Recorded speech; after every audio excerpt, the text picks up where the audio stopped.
Today I want to make a video that I've been wanting to make for a very long time. I want to talk about the Revlon Colorburst Lip Butters.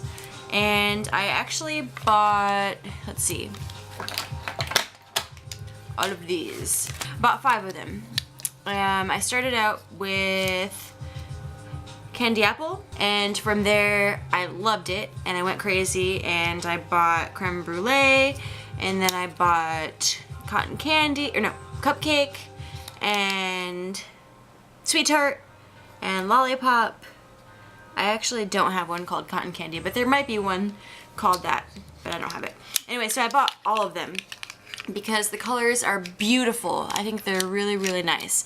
And I wore candy apple the most, and I'd apply it like several times in the day because it doesn't really last more than a couple hours, especially if you're drinking water a lot like I do, whatever. So it faded off and I'd apply it a lot. And I realized that the next day, after wearing these, that my lips would be super, super chapped, like just tore up and like cracked and like really bad. And then when you go and apply the lip butters on dry lips, they don't look very good and they don't really moisturize. So I was wondering, why is this happening to me? I had no idea why, because on the website it says like 92 or 94% of women experience more moisturized and soft lips after using the Revlon Revlon Lip Butters. Anyway, so I was just wondering why am I the 6% or 7 or 8 or whatever percentage of people don't experience softer lips? Why are my lips getting so chapped from these lipsticks? So I did some research and I found a site called cosdna.com.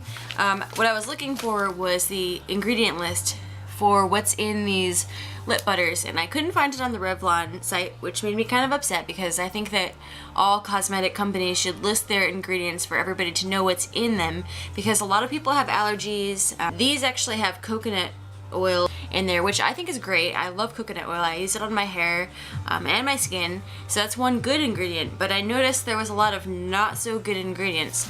And on this site, the cosdna.com, they actually have a list of all the ingredients, and then they give it a rating, either red, yellow, or green. Red meaning high hazard, yellow meaning potential hazard, and green meaning low hazard. And that's based on years of use. So that's like saying if I use this lipstick every single day for years. But what I was looking for is any possible irritant or something that would cause my lips to get so dry. And so I made a list of a few of the ingredients that were in the red zone, meaning the high hazard, the yellow zone, which meaning potential hazard, and then I put one ingredient that was in the green or low hazard level because it's a controversial ingredient in cosmetics. Also, on that website, cosdna.com, they list, for each ingredient, they tell you if there's any link to acne caused by that ingredient, or if there's a link to it being an irritant for certain people, and lots of the ingredients on there had a rating for being an irritant or for causing acne, and they rated that with a number. You can go look for yourself if you're interested to see what that all means. Okay, so back to what I was talking about. For the ingredients that are in the red, meaning they are high hazard ingredients, the first one is polybutane, and that's an oligormic oil that is used to make putty. It just seems like something that's like shouldn't be on your lips. The second ingredient on the red list was polyethylene, and that is a anti-static emulsifier. Basically, it is a plastic, which is in a lot of lipsticks, and I don't think I have a problem with that particularly, but I think that, yes, maybe that's not the best thing to put on your lips. The third ingredient in the red zone is BHT, and I looked that up. It's actually a preservative and a possible carcinogenic, which means it has been linked to cancer. Next, the ingredients that were in the yellow. The first is CI17200, and that's a pigment. It's like a red pigment. I don't know why it's in the yellow. It's probably just because it's synthetic and it's probably not good for organic body. The second ingredient in the yellow, or the potential hazard list, is isodiesel neopentanoate. That's an emollient, and it's similar to silicone. And the third ingredient that's in the yellow is tocopherol acetate. That's a moisturizer, which is made of part vitamin E, which is good and moisturizing. But in addition to the vitamin E, the tocopherol acetate has part ester or ester of acetic acid. And then the controversial ingredient that is in the green or low hazard list is actually petroleum, which is essentially petroleum. And in my opinion, and after reading a couple different websites, petroleum has been used for a long time and it's very popular, but it actually goes over the skin and forms a coating so that oxygen is not able to get into the skin, and when you sweat, your body's trying to detoxify, and you can't detoxify because it blocks your ability to sweat.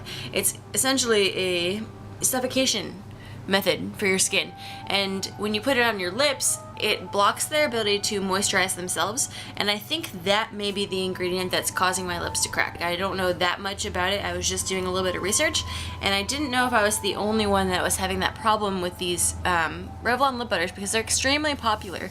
A lot of good reviews on YouTube, actually like rave reviews on YouTube and rave reviews on blogs and so on, and I was just wondering if anyone else had the same problem as me, and if anyone else cared about the ingredients that are in the things that we put in our skin. And that's something that's been really important to me, and since having this experience, it's something that I'm more aware of.